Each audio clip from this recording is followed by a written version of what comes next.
ان اللہ یحب المتوکلین، بے شک اللہ توکل کرنے والوں سے محبت فرماتا ہے۔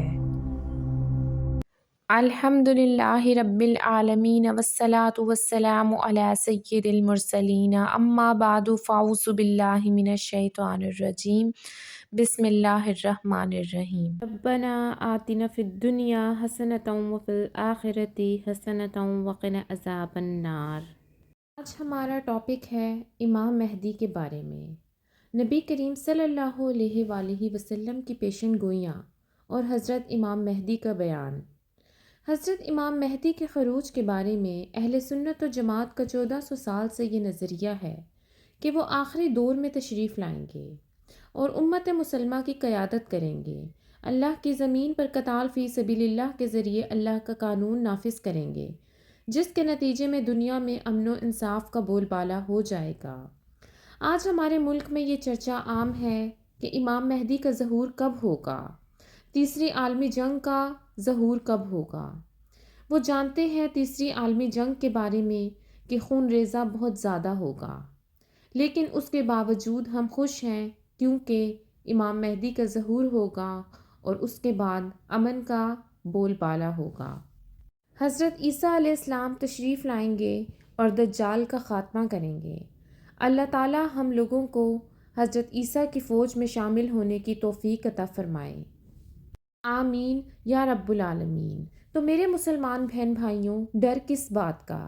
موت تو ایک نہ ایک دن آنی ہے، دجال نے بھی ایک نہ ایک دن نکلنا ہے، تو خوف کس بات کا؟ بلکہ اپنی موت کو شہید میں شامل کر لیں، حضرت عیسیٰ امام مہدی کی فوج میں شامل کرنے کی تیاری کر لیں اور اللہ سے عہد کر لیں کہ ہمارا خاتمہ امن پر ہو، ہمارا خاتمہ اسلام پر ہو، نہ کہ ہمارا خاتمہ دجال کے فتنے پر ہو۔ البتہ یہ بات ذہن نشین رہے کہ وہ مہدی نہیں ہوں گے جن کے بارے میں یہ عقیدہ گھڑ رکھا ہے کہ امام مہدی حسن عسکری میں ہیں جو سمارا کی پہاڑیوں سے نکلیں گے۔ اس بارے میں علماء امت نے بے شمار کتابیں لکھی ہیں جن میں اس نظریے کو غلط ثابت کیا گیا۔ اب بات کرتے ہیں حضرت امام مہدی کے نسب کی، تو سنیں۔ حضرت سلمہ فرماتی ہیں کہ میں نے رسول اکرم صلی اللہ علیہ وآلہ وسلم کو یہ فرماتے ہوئے سنا، مہدی میرے خاندان میں سے حضرت فاطمہ رضی اللہ تعالی عنہا کی اولاد سے ہوں گے۔ حضرت ابو اسحاق کہتے ہیں کہ حضرت علی نے اپنے صاحبزادے حضرت حسن کی طرف دیکھ کر کہا، میرا بیٹا جیسا کہ رسول اکرم صلی اللہ علیہ وآلہ وسلم نے اس کے بارے میں فرمایا سردار ہے، عنقریب اس کی پشت سے ایک شخص پیدا ہوگا جس کا نام تمہارے نبی کے نام پر ہوگا، وہ اخلاق و عادات میں حضور صلی اللہ علیہ وآلہ وسلم کے مشابہ ہوگا، ظاہری شکل و صورت میں آپ صلی اللہ علیہ وآلہ وسلم کے مشابہ نہ ہوگا۔ پھر حضرت علی رضی اللہ تعالی عنہ نے زمین کو عدل و انصاف سے بھر دینے کا واقعہ بیان فرمایا۔ حضرت ابو سعید خضری رضی اللہ تعالی عنہ فرماتے ہیں کہ رسول اکرم صلی اللہ علیہ وآلہ وسلم نے فرمایا، مہدی میری اولاد میں سے ہوں گے، روشن و کشادہ پیشانی اور اونچی ناک والے، وہ روئے زمین کو عدل و انصاف سے بھر دیں گے جس طرح وہ ظلم و ستم سے بھری ہوئی تھی، وہ 7 برس تک زمین پر برسر اقتدار رہیں گے۔ حضرت امام مہدی والد کی طرف سے حضرت حسن رضی اللہ تعالی عنہ کی اولاد میں سے ہوں گے اور ماں کی طرف سے حضرت حسین رضی اللہ تعالی عنہ کی اولاد میں سے ہوں گے۔ اب بات کرتے ہیں کہ حضرت امام مہدی سے پہلے دنیا کے حالات اور نبی کریم صلی اللہ علیہ وآلہ وسلم کی پیشن گوئیاں۔ آج ہمارے جو حالات ہیں، کیا وہ پیشن گوئیاں ثابت ہو چکی ہیں؟ حضرت حذیفہ رضی اللہ تعالی عنہ فرماتے ہیں کہ میں خدا کی قسم کھا کر کہتا ہوں کہ مجھے نہیں معلوم کہ میرے یہ رفقا صحابہ کرام بھول گئے ہیں یا وہ بھولے تو نہیں، لیکن کسی وجہ سے وہ ایسا ظاہر کرتے ہیں کہ وہ بھول گئے ہیں۔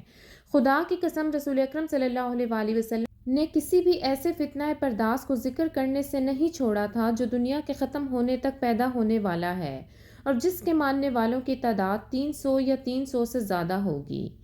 آپ نے ہر فتنہ پرداس کو ذکر کرتے وقت ہمیں اس کا، اس کے باپ کا اور اس کے قبیلے تک کا نام بتا دیا تھا۔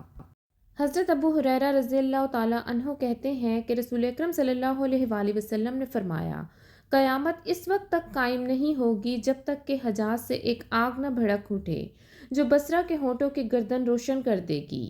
اس حدیث میں جس آگ کا ذکر آیا ہے، اس آگ کے بارے میں حافظ ابن کثیر رحمۃ اللہ علیہ اور دیگر مورخین کا کہنا ہے کہ اس آگ کے نمودار ہونے کا حادثہ پیش آ چکا ہے۔ یہ آگ جمادی الثانی جمعے کے دن مدینہ منورہ کی بعض وادیوں سے نمودار ہوئی اور تقریباً مہینے تک چلی۔ راویوں نے اس کی کیفیت یہ لکھی ہے کہ اچانک حجاز کی جانب سے وہ آگ نمودار ہوئی اور ایسا معلوم ہوتا ہے کہ آگ کا پورا ایک شہر ہے۔ اس میں قلعہ یا برج اور کنگورے جیسی چیزیں موجود ہیں۔ اس کی لمبائی 4 فرسخ اور چوڑائی 4 میل تھی۔ آگ کا سلسلہ جس پہاڑی تک پہنچتا اس کو شیشے اور موم کی طرح پگھلا دیتا۔ اس کے شعلوں میں بجلی کی کڑک جیسی آواز اور دریا کی موجوں جیسا جوش تھا، اور یہ محسوس ہو رہا تھا جیسے اس کے اندر سرخ اور نیلے رنگ کے دریا نکل رہے ہوں۔ وہ آگ اس کیفیت کے ساتھ مدینہ منورہ تک پہنچی، مگر عجیب بات یہ تھی کہ اس کے شعلوں کی طرف سے جو ہوا مدینہ منورہ کی طرف آ رہی تھی وہ ٹھنڈی تھی۔ علماء نے لکھا ہے کہ اس آگ کی لپیٹیں مدینہ کے تمام جنگلوں کو روشن کیے ہوئے تھیں، یہاں تک کہ حرم نبوی اور مدینہ کے تمام گھروں میں سورج کی طرح روشنی پھیل گئی تھی۔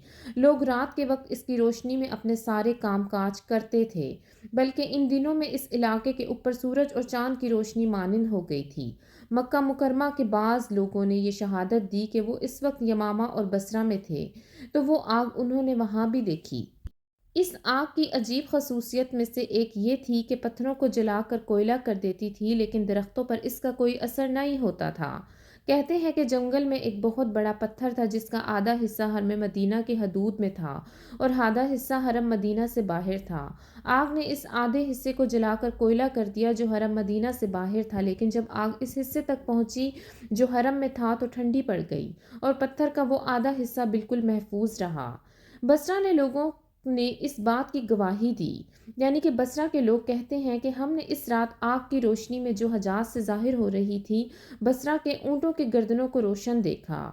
سرخ آندھی اور زمین کے دھنس جانے کا عذاب کیا ہے؟ حضرت علی رضی اللہ تعالیٰ عنہ بن ابی طالب سے روایت ہے کہ نبی اکرم صلی اللہ علیہ وآلہ وسلم نے فرمایا، جب میری امت 15 خصلتوں کا ارتکاب کرے گی تو ان پر بلائیں نازل ہوں گی۔ پوچھا گیا یا رسول اللہ وہ کون سے افعال ہوں گے؟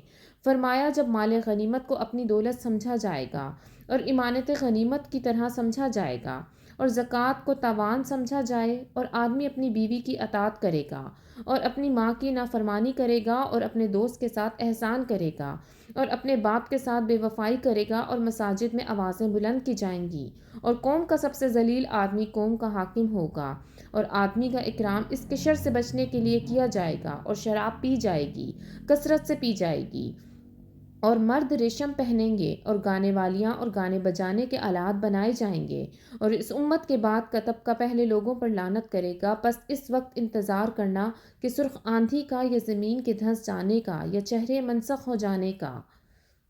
اس حدیث میں مال غنیمت کو اپنی دولت سمجھنے کے بارے میں آیا۔ اس سے مجاہدین کو بہت ہوشیار رہنا چاہیے۔ مال غنیمت میں بغیر امیر کی اجازت کے کوئی تصرف نہیں کرنا چاہیے۔ ابلیس ہر انسان کو اس کی نفسیات کے اعتبار سے ہی گمراہ کرنا چاہتا ہے، سو اس بارے میں اللہ کی راہ میں جہاد کرنے والے کو بہت احتیاط سے کام لینا ہوگا، بلکہ بیت المال میں بھی بغیر اجازت کے کوئی دست درازی نہیں کرنی چاہیے۔ اسی طرح مجاہدین شیاطین کے دھوکے سے بچ کر اپنے جہاد کو مقبول بنا سکتے ہیں، ورنہ کتنے ہی لوگ برس ہر برس تک جہاد کرتے رہتے ہیں لیکن تھوڑی سی مالی خیانت کی وجہ سے اپنا جہاد خراب کر بیٹھتے ہیں۔ اس لیے اس راستے کی نزاکتوں کو ہر طرح سے سمجھنا ہے۔ شراب اس وقت عام ہے، پاکستان اگرچہ ابھی اس سے محفوظ ہے، لیکن جس روشن خیالی کی جانب اس کو لے جایا جا رہا ہے تو اس کا حال تنویس اور ترکی جیسا کرنے کی کوشش کی جا رہی ہے، جہاں مسجد کے باہر شراب کی دکان ہوتی ہے۔ اب تو سعودیہ کے بارے میں بھی جو حالات ہیں آپ ان سے آگاہ ہیں۔ سعودیہ کا حال بھی دن بدن خراب ہوتا جا رہا ہے۔ وہاں بھی شراب کی محفلیں عام ہوتی جا رہی ہیں، گانا بجانا عام ہوتا جا رہا ہے، سنیما کھولے جا رہے ہیں۔ حضرت ابو سعید خدری سے منقول ہے کہ نبی اکرم صلی اللہ علیہ وآلہ وسلم نے فرمایا، تم ضرور پہلے لوگوں کی روش اور طریق کی مکمل طور پر اتباع کرو گے، یہاں تک کہ اگر وہ کسی گوہ کے سوراخ میں داخل ہوئے تو تم بھی ان کی اتباع میں اس میں داخل ہوگے۔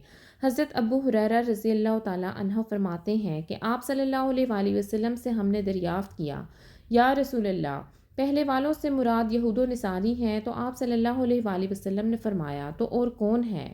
یعنی وہی ہیں۔ اس وقت مسلمانوں کے اندر اکثر وہ بیماریاں پائی جاتی ہیں جن میں پہلی امتیں مبتلا تھیں: زنا، شراب، جوا، بے ایمانی، ناحق قتل کرنا، اللہ کی کتاب میں تحریف کرنا، نبی اکرم صلی اللہ علیہ وآلہ وسلم کی سیرت و تعلیمات کو مسخ کر کے پیش کرنا، یہودیوں کی طرح دین کی ان باتوں پر عمل کرنا جو نفس کو اچھی لگتی ہیں اور ان باتوں کو پست پش ڈال دینا جو نفس پر دشوار ہوں، یتیموں اور بیواؤں کا مال کھانا، طاقتور کے خوف یا مالدار سے پیسے لینے کے لیے احکام الہی میں تحریف و تعویل کرنا وغیرہ۔ حضرت انس ابن مالک رضی اللہ تعالیٰ عنہ فرماتے ہیں کہ رسول اکرم صلی اللہ علیہ وآلہ وسلم نے فرمایا، قیامت اس وقت تک نہیں آئے گی جب تک کہ لوگ مسجدوں میں آنے اور بنانے میں ایک دوسرے کو دکھاوا نہ کرنے لگیں۔ مطلب یہ کہ لوگ مسجدوں میں آتے وقت بھی ایسے انداز میں آئیں گے، ایک دوسرے کو اپنی دولت و ستوت دکھانا مقصود ہوگا اور مسجدیں بنانے میں بھی دکھاوا ہوگا۔ ہر علاقے والے ایک دوسرے سے خوبصورت مساجد بنانے کی کوشش کریں گے۔ حضرت ابو درداء رضی اللہ تعالیٰ عنہ سے روایت ہے، انہوں نے فرمایا، جب تم اپنی مساجد کو سجانے لگو اور اپنے قرآن کو زیور وغیرہ سے آراستہ کرانے لگو تو تمہارے اوپر ہلاکت ہوگی۔ حضرت عبداللہ ابن عباس سے روایت ہے کہ نبی اکرم صلی اللہ علیہ وآلہ وسلم نے فرمایا، جب کسی قوم کے گناہ زیادہ ہو جاتے ہیں تو ان کی مسجدیں بہت زیادہ خوبصورت بنائی جاتی ہیں اور خوبصورت مساجد دجال کے خروج ہی کے وقت میں بنائی جائیں گی۔ تو آج ہمارے پاس کیا حالات ہیں؟ ہم کس قدر مساجد کو خوبصورت بنا رہے ہیں؟ کیا دجال کا ظہور ہونے لگا ہے؟ ٹھیک کہتے ہیں، غلامی میں قوموں کی سوچیں بھی الٹ جاتی ہیں۔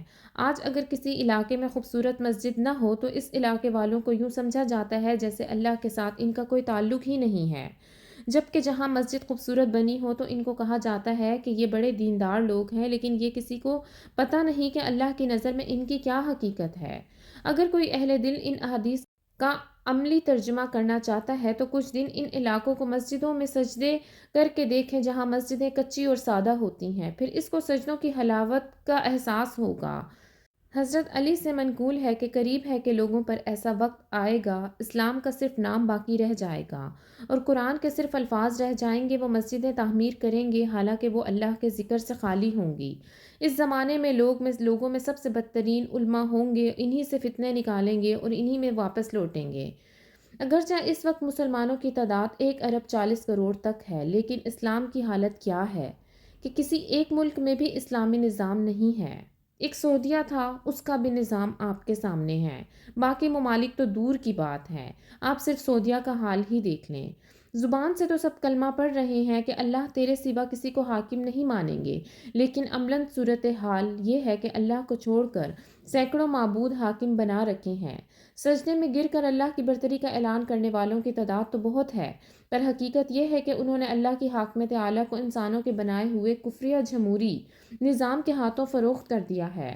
جو کلمہ مسلمان پڑھتا ہے وہ اس کا اللہ کے ساتھ ایک معاہدہ ہے کہ اب وہ اللہ کے علاوہ ہر قوت کا، ہر نظام کا، ہر طاغوت کا انکار کرے گا، اور نہ تو زبان سے اور نہ ہی اپنے عمل سے اس معاہدے کی خلاف ورزی کرے گا۔ لیکن آج کے مسلمان اللہ کو بھی راضی رکھنا چاہتے ہیں اور طاغوت کو بھی ناراض نہیں کرنا چاہتے۔